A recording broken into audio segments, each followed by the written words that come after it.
Sans plus attendre, nous allons voir comment optimiser son profil Google My Business, son Google Business Profile, sa fiche d'établissement Google. Autant de vocabulaire pour désigner la même chose. Alors, rapidement, la fiche Google, c'est donc un petit peu comme votre CV en ligne, en réalité. L'idée, c'est vraiment de faire bonne impression. Alors, Google My Business, c'est l'un des outils les plus puissants pour les avocats qui souhaitent développer leur visibilité locale. C'est souvent la première interaction que vos clients ont avec votre cabinet en ligne. Et une fiche optimisée professionnelle, on l'a vu, peut vraiment faire la différence entre un prospect qui vous contacte et un prospect qui va contacter votre concurrent. D'autant plus si elle est reliée à un site web professionnel et optimisée pour la conversion et efficace. À ce moment-là, vous aurez une arme redoutable pour convertir vos prospects en clients et être plus visible sur Internet. La fiche Google, elle peut être faite avant son site web, après son site web, en même temps que son site web. Vraiment, il n'y a pas de règle à ce niveau-là. Évidemment, plus vite on fait le maximum d'efforts dans la visibilité, plus vite on est récompensé. On a vu la notion de cumul dans le temps, de capitalisation. En effet, le référencement, c'est un effet cumulé dans le temps, que ce soit du référencement local ou autre. Donc, au plus tôt on fait l'effort, au plus tôt on récolte les fruits. Donc, si on fait le site web plus la fiche Google plus tous les éléments du référencement qui sont à faire pour optimiser et être visible, et au plus tôt on récolte les fruits, c'est évident. Là, on peut le décorréler du site web, bien que lié au site web, ce sera plus efficace. Donc, quels sont les éléments essentiels à mettre sur une fiche Google My Business? Alors, la première des choses qui est demandée et qui est visible, ce sont les noms et la spécialité. Alors, à ce sujet-là, le nom, ça va être le nom de votre cabinet, tout simplement, ou votre nom, si le cabinet est à votre nom directement. Mais la spécialité, il y a débat. Concrètement, officiellement, Google ne souhaite pas qu'on mette la spécialité d'un avocat dans le nom du cabinet. Par exemple, Camille Figereau, avocat en droit du travail. C'est une pratique qui n'est pas reconnue par Google, mais qui a son efficacité, on l'a vu par expérience, qui est de nature, en tout cas, à augmenter le référencement, à optimiser le référencement d'une fiche. Donc, la pratique officielle, c'est de mettre uniquement le nom du cabinet ou le nom de l'avocat. Et la pratique officieuse qui optimise le tout, c'est de mettre le nom de l'avocat plus la spécialité. Peu importe l'ordre d'ailleurs. Vous avez également l'adresse et le téléphone. Évidemment, ce sont deux notions importantes. L'adresse, puisque c'est un lieu physique que l'on doit trouver, qui apparaît sur Google Maps, et le numéro de téléphone ou les numéros de téléphone pour qu'on puisse vous contacter directement. Également, vous avez les horaires d'ouverture. Les horaires d'ouverture, c'est très important puisque ça va impacter directement la plage horaire sur laquelle vous allez être visible dans l'annuaire de Google. Puisque l'idée, c'est que si une personne cherche à se rendre à un lieu, si le lieu est fermé, Google ne va pas mettre ce lieu-là en avant en premier. Donc, ce seront vos concurrents qui passeront en premier. En même temps, il ne faut pas mettre des horaires trop larges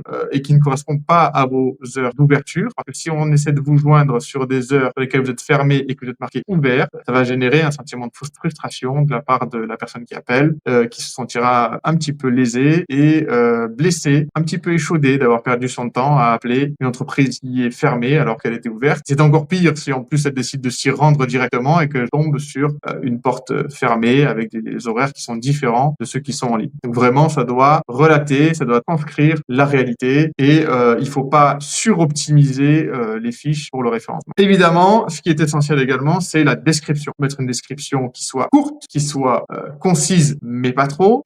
En tout cas, suffisamment longue pour pouvoir dire exactement ce que vous faites, si vous avez une spécialité ou plusieurs spécialités, et également suffisamment longue pour qu'on puisse y intégrer des mots-clés stratégiques qui vont ressortir dans le référencement. Il y a également les atouts visuels à mettre en avant, les photos et les vidéos. Il faut avoir des photos professionnelles et des vidéos professionnelles, bien cadrées, bien tournées, qui montrent ce qui est intéressant à voir pour l'utilisateur. Mettez-vous à la place de l'utilisateur, faites comme si vous cherchez un restaurant et mettez-vous justement, faites une analogie entre un commerce particulier et votre cabinet d'avocat et qu'est-ce qui serait intéressant de voir, qu'est-ce que vous aimeriez voir si vous voulez vous rendre à ce lieu-là, qu'est-ce qui serait de nature à vous rassurer, à faire que vous puissiez anticiper. Par exemple, parmi les photos, ce qui est intéressant, c'est d'avoir la Street View de Google qui permet de voir la rue dans laquelle se situe l'adresse en image directement, en point of view, c'est-à-dire en point de vue, comme si j'étais piéton et que je tournais à 360 sur moi-même, ce que je peux voir. Pareil à l'intérieur du cabinet, il y a des choses qui sont intéressantes pour augmenter la crédibilité et anticiper sur où est-ce que je vais me rendre.